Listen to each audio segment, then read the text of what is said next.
Welcome to Rani Semmi kitchen. ഇന്ന് നമ്മൾ pineapple പായസമാണ് തയ്യാറാക്കാൻ പോകുന്നത്. എങ്ങനെയാണ് തയ്യാറാക്കുന്നതെന്ന് നോക്കാം. വീഡിയോയിലേക്ക് കടക്കുന്നതിന് മുമ്പ് നിങ്ങൾ എൻ്റെ ചാനൽ സബ്സ്ക്രൈബ് ചെയ്യാൻ വിട്ടുപോയിട്ടുണ്ടെങ്കിൽ സബ്സ്ക്രൈബ് ചെയ്യണം. വീഡിയോ കണ്ടതിന് ശേഷം ഇഷ്ടമാവുകയാണെങ്കിൽ ലൈക്ക് ചെയ്യണം. നിങ്ങളുടെ അഭിപ്രായങ്ങൾ കമൻറ്റ് ചെയ്യണം. എങ്ങനെയാണ് തയ്യാറാക്കുന്നതെന്ന് നോക്കാം.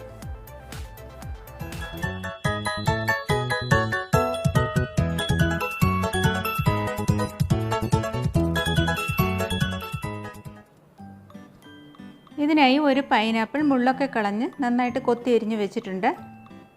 4 ടേബിൾ സ്പൂൺ നെയ്യ്, 1 കപ്പ് ചവ്വരി, 1/4 കിലോ ശർക്കര, നട്ട്സ് പിളർന്നത്, കിസ്മിസ്, 2 തേങ്ങയുടെ പാല് വേണം.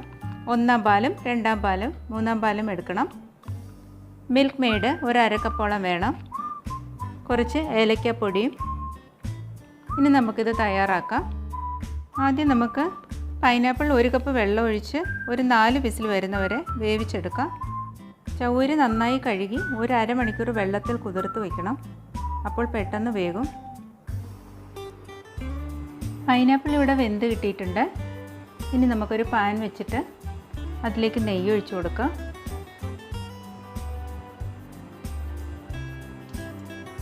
വേവിച്ച് വെച്ചിരിക്കുന്ന പൈനാപ്പിൾ അതിലേക്ക് ചേർത്ത് കൊടുക്കാം.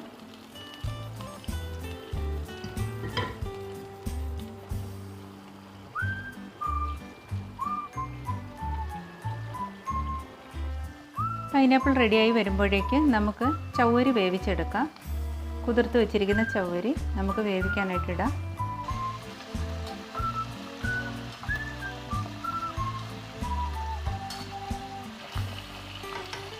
പൈനാപ്പിൾ തരി ആവശ്യമില്ലാത്തവർ മിക്സിയിൽ അടിച്ചെടുക്കാവുന്നതാണ്. ഞാൻ സാധാരണ ഉണ്ടാക്കുമ്പോൾ കുറച്ച് തരിയോട് കൂടിയാണ് ഇടാറ്. മിക്സിയിൽ അടിച്ചെടുത്താൽ ഈ തരി ഒഴിവാക്കിയെടുക്കാം. പൈനാപ്പിൾ ഇപ്പോൾ വെള്ളമൊക്കെ വറ്റി വഴണ്ട് വന്നിട്ടുണ്ട്. ഇനി ഇതിലേക്ക് നമുക്ക് ശർക്കര പാനിയാക്കി വെച്ചിരിക്കുന്നത് ചേർത്ത് കൊടുക്കണം. പാനിയാക്കി വെച്ചിരിക്കുന്ന ശർക്കര ഒന്ന് അരിച്ചിട്ട് വേണം ചേർക്കാൻ. ഇതിൻ്റെ കൂടെ തന്നെ വേവിച്ച് വെച്ചിരുന്ന ചവ്വരി കൂടി ചേർത്ത് കൊടുക്കാം. ഒന്ന് തിളച്ച് കുറുകണം.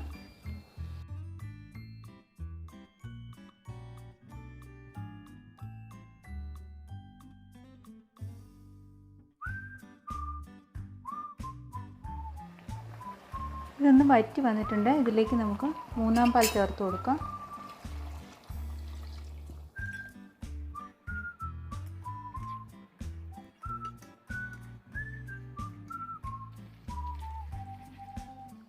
ഇതൊന്ന് കുറുകി വന്നിട്ടുണ്ട്. ഇതിലേക്ക് നമുക്ക് 2-ാം പാൽ ചേർത്ത് കൊടുക്കാം.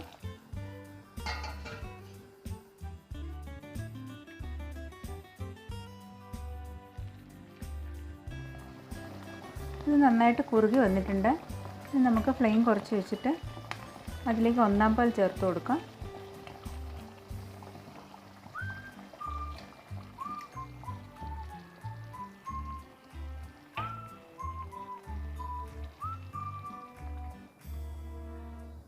ഒന്നാം പാൽ ചേർത്ത് 1 മിനിറ്റ് കഴിയുമ്പോഴത്തേക്കും നമുക്ക് ഫ്ലെയിം ഓഫ് ചെയ്യാം.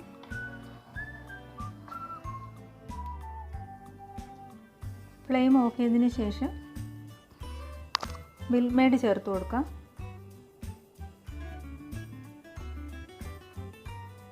ഓരോരുത്തരുടെയും മധുരത്തിനനുസരിച്ചുള്ള ചേർത്താൽ മതി.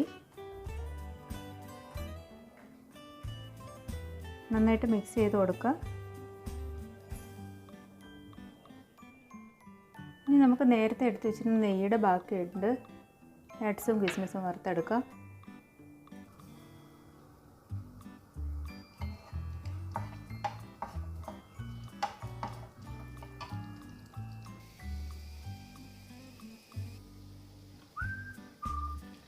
ഇതിലേക്ക് ചേർത്ത് കൊടുക്കാം.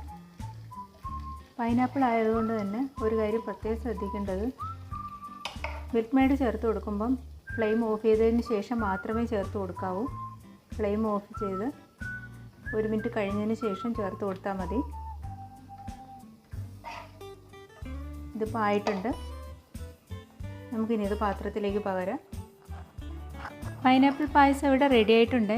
എല്ലാ വിശേഷ ദിവസങ്ങളിലും ഞങ്ങൾ ഉണ്ടാക്കാറുള്ളതാണ്. നിങ്ങളും ട്രൈ ചെയ്ത് നോക്കണം. Thanks for watching.